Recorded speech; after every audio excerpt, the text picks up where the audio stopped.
Welcome back. It's time for the rendezvous with Mitya. We come here often, so we shouldn't stand out. Let's sit here. Now, it's up to Vodyanitsa. Let's see how the conversation goes.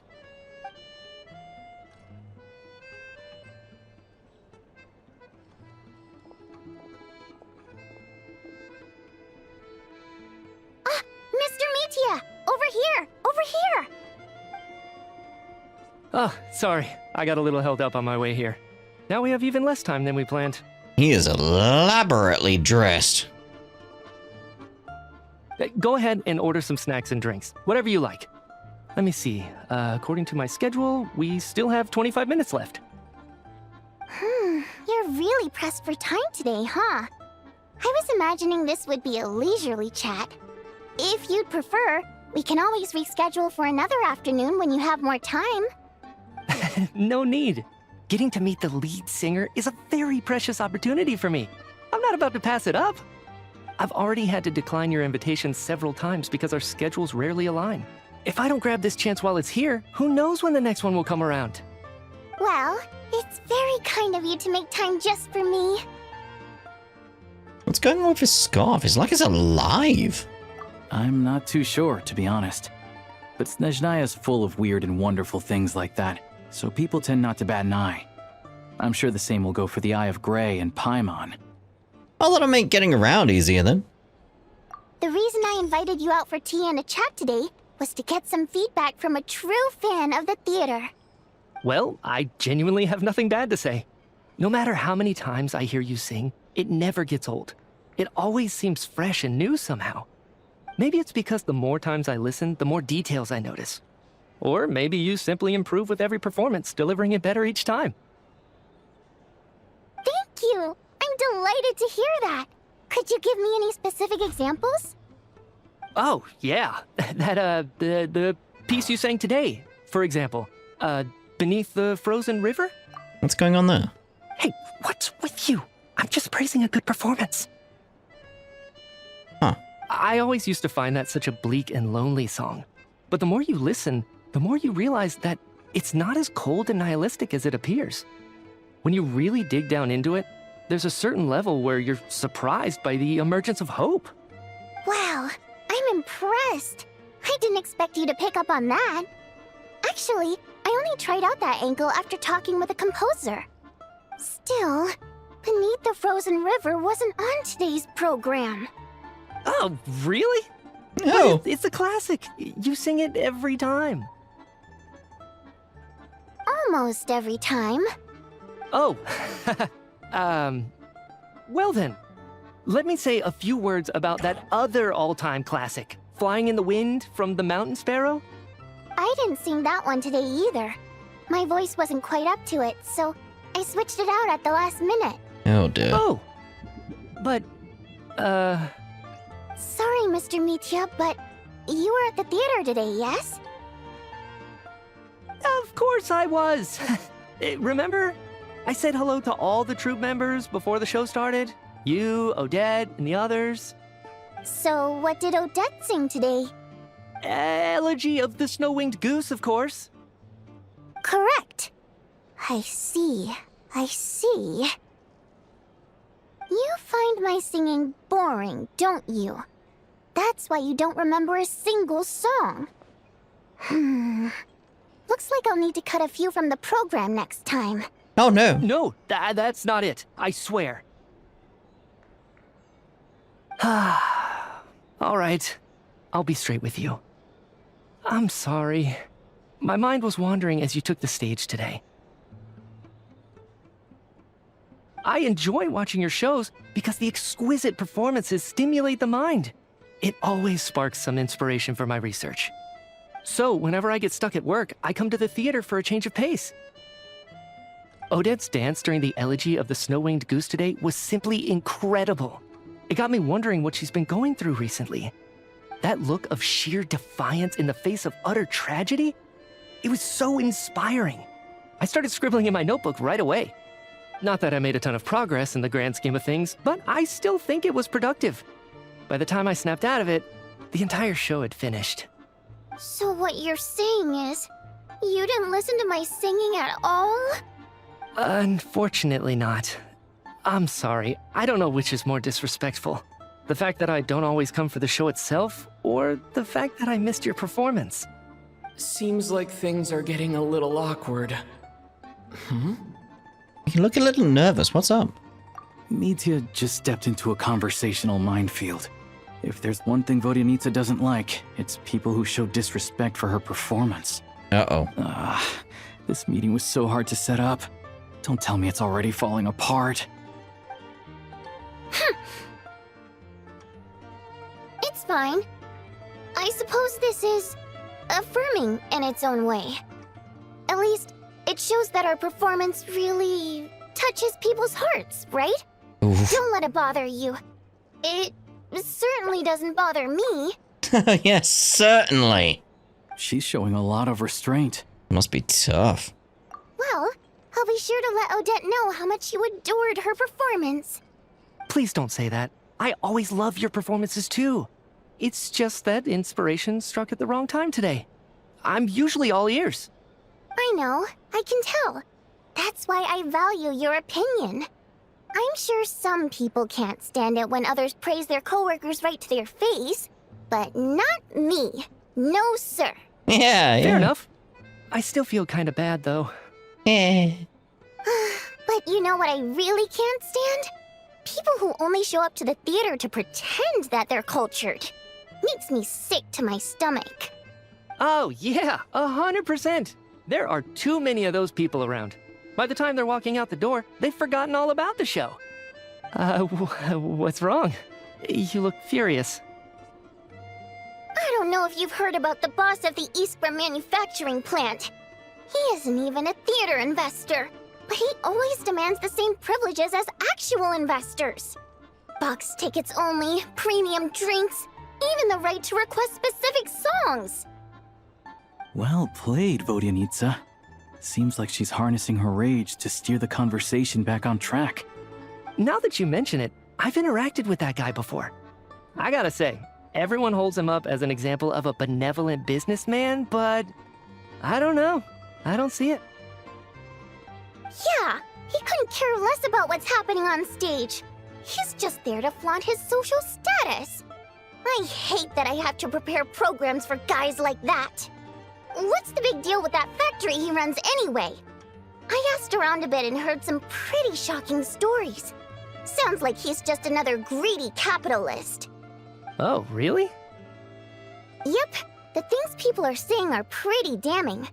Low wages, insanely long working hours, equipment running around the clock. And as if that's not bad enough, he also strictly forbids his employees from giving any kind of interview. Project Stuja has now been extended so many times, we're at the point where crystal rations for the common folk are barely enough to survive on. Yet he even wants to get his greedy hands on them just to boost his own profits. Yeah, there'd always be people like him. If the rumors are true, he's in serious violation of the law. Interesting. So you've heard about it too. What? So it's really true? Who knows? I've only heard the same rumors you have. But there's no smoke without fire. The Rooster's been coming down on us hard lately, demanding that we track and trace every single batch of Crystal. My coworkers in the Department of Energy have been tearing their hair out over it. The Rooster? I didn't realize he cared that much. Yeah. Even though there are no restrictions on Crystal trading, the poor will wind up freezing to death if we let the rich buy as much as they want. That's clearly unfair. Looks like we'll need to arrange an investigation into the Iskra manufacturing plant as soon as possible. I never knew you kept up with current affairs beyond the theater, Miss Vodyanitsa. You really have a heart for the common person. Careful, like, yeah, he's like the zoom in gives the idea that maybe he suspects something's up. Most Fae in your position have long been indifferent to the plight of humans. Well, those of us who choose to live in human cities are naturally going to pay attention to any significant upheaval. Isn't the Rooster a Fae himself? I'm just surprised to learn that even someone with as much experience as him is getting so stressed out over Project Stuja. What is the end goal of this project anyway? This is it. We're finally going there. I'm sure Mitya can sense on some level that she's fishing for information. But since their conversation is so relaxed, he might just let something slip. It's stressing me out too. If I'd only made better progress with my research, things wouldn't have dragged on this long. Oh, so your work is related to Project Stuzha? That's right. The Armory Palace needs a brand new energy source. Not the power of the Light Realm and not elemental energy. Right now, the only thing that meets the requirements is the power contained within stellar linchpins. But Oh, harnessing that power is costly. Each step of the process requires enormous amounts of Kresnik crystal, from extraction to quantification to attempts at conversion.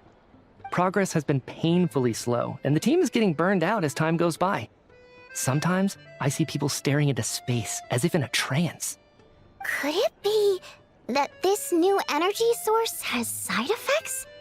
No, it doesn't affect us, because the energy is used for... oh, so close.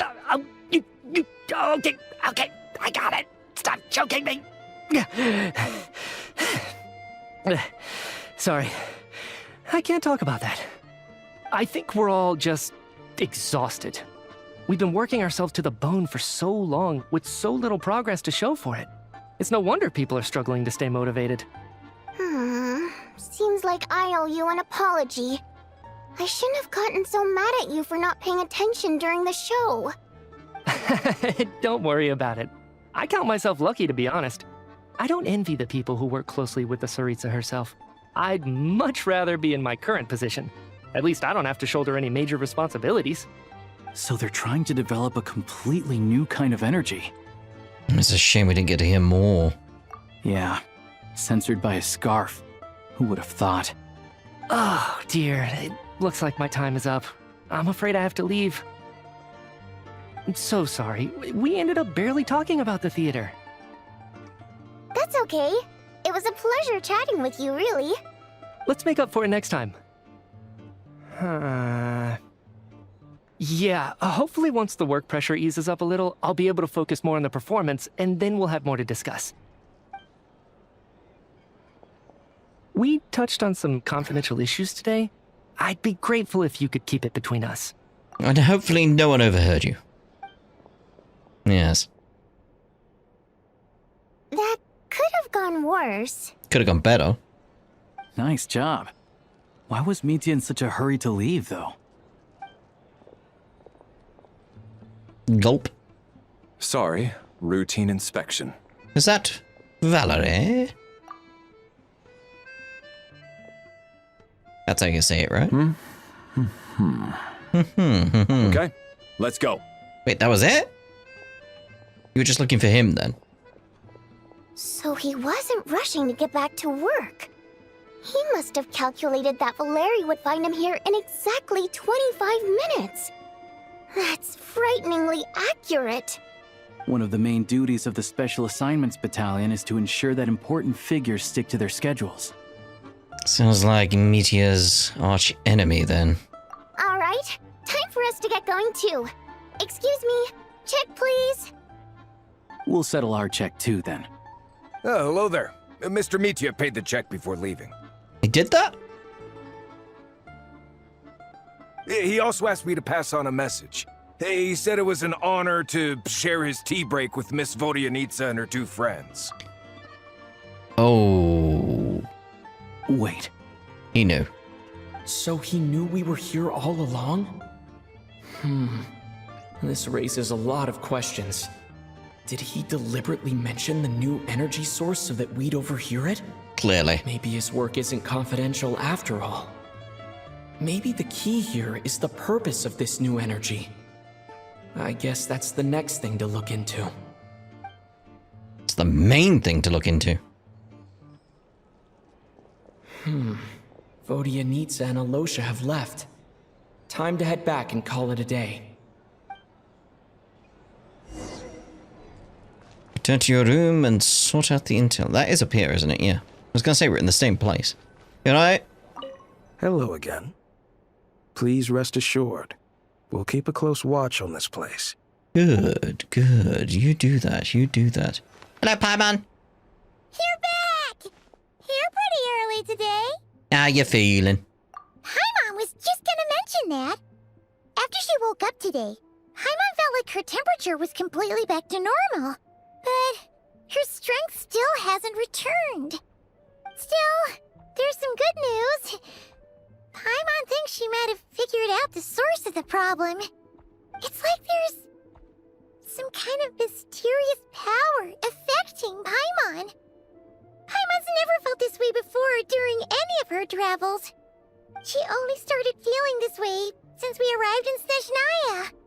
Some kind of mysterious power, you say? It's clearly related to everything going on. That's right. The Armory Palace needs a brand new energy source. Could that have something to do with this? Clearly. What is it? You're making that face again. You know, the one you get whenever you have a light bulb moment? I do have a light bulb moment. Let me tell you what I found out today.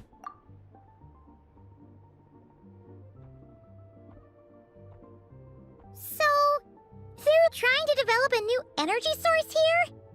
And you think that might be why Paimon's feeling unwell? Yes.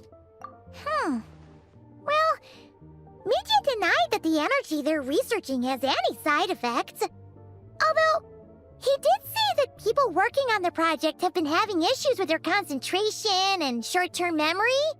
And even so, those are completely different symptoms from Paimon's. The power you mentioned, can you sense where it's coming from? It's pretty faint, so it's kind of hard to tell. But, if anything, it seems like it's coming from roughly the same direction as the Armory Palace.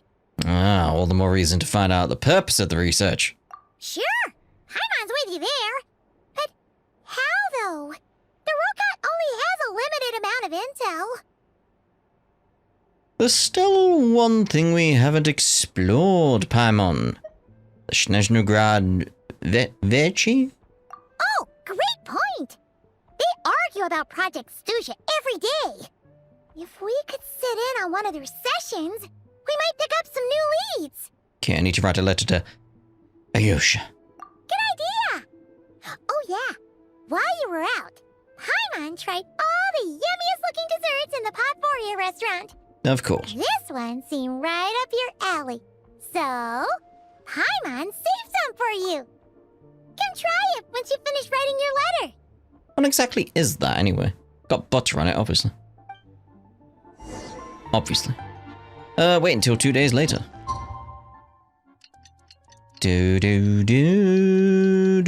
Paimon's just sleeping this entire time. I mean, I know she's ill. That food's been out for like 2 days then. I'm not eating that. Not something that's been out 2 days. Alosha replied. He says that we won't be able to speak at the Vetcha, but he can arrange for us to attend as visitors. Time to get ready. Then head to the Snezhnaya Vetcha. Indeed. And we'll see about going over to the Vechna in the next part. So we'll see them. Ta-da for now.